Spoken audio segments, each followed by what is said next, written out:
Hello guys! Magluto ako ng merinda.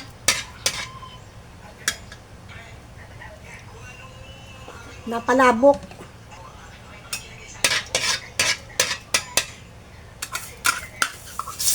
Kunain mo na yung bawang.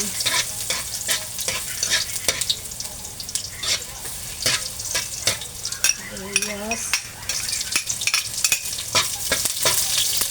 Aking pangsahog. Wala kasing mabiling hipon.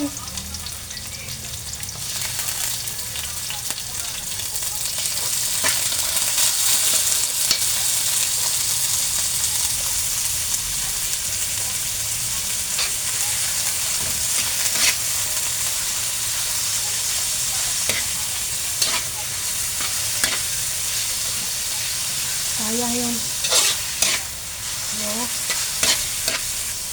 asin.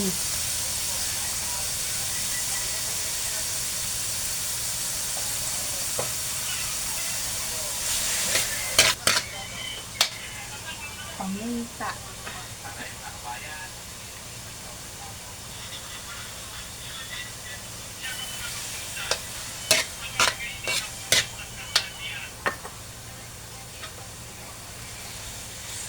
Wala pa.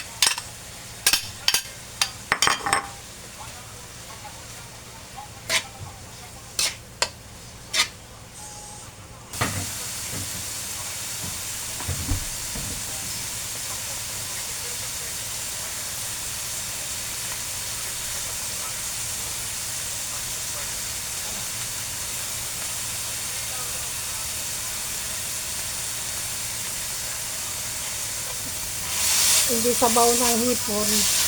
Kunting tubig na lang.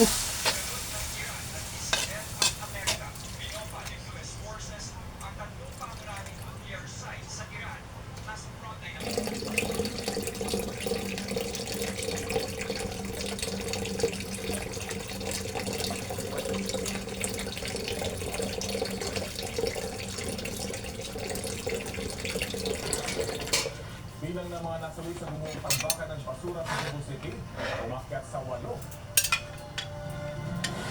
Sampukan ng truck ay bus sa South Luzon Expressway, isa patay. Dito muna tayo. At Central Visayas. Dalawa ay Assistant Regional Itlog. Directors mula sa Limaropa at Dalawang tipid na tipid pa. dalawang district engineers sa Metro Manila. Mayroon din pong sila na 3 district Projects. Inanunsyo rin ni Dizon na Shout out sa mga followers ko. kaso laban kay dating Congressman Zaldico na magsisimula sa January 20. Abangan po ang Oo, and then sinabi din niya po na order siya. Pumasok po ako sa loob kasi po nagpabarga ako. Lagyan natin chicharon. Yung kasama ko, nagpupugas sa dito siya. Then, pagbalik ko po, nakita ko na po na nakalagay na po siya. Malasa naman siya kahit na walang hipon. Sarap. isang low pressure area ang posibleng mabuo ay linggo.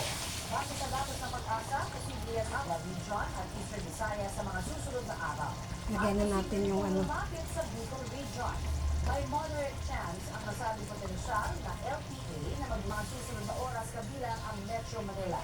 Naitala sa City of Pines, Baguio ang 14 degrees Celsius ng minimum temperature. Habang Puerto Rico, Chris, ano ba ang detalye? Tony, pasitabi lang sa sensitibong balitang ito. Pinatay sa posibleng dahil daw sa pagsalag sa pagtaga sa kanya. Mananawagan ng mga kaangat na biktima na kung sino man ang nakakita sa krimen na ipagbigay alatira sa kinauukulan. May person of interest na iniimbestigahan ang pulisya. Patay din ang isang lalaki matapos namang bariin na nakuna ng pangalan ang kaalit ng biktima.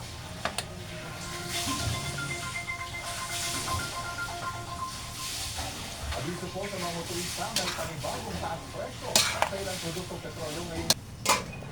Ito na.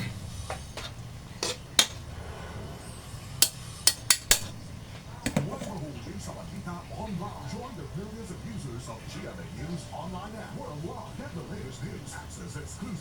Malinis ang kamay ko.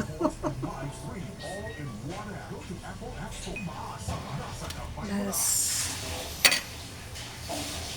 bubura na lang natin ng ano. Oh. Hindi man halata ito na kulang sa hipon. Oh. Hindi maganda, gwapa.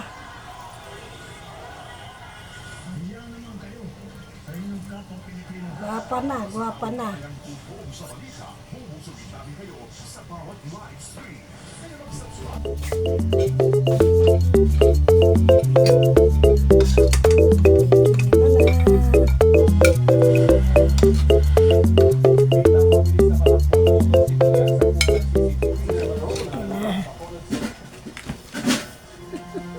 Pinalagaan ni Senador Ping Lacson ang makapahayag ni Senador Palabok Jaime na. Marcos.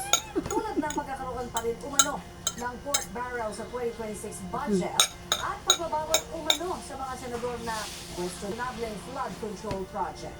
Balitang hatid ni Mal Gonzalez.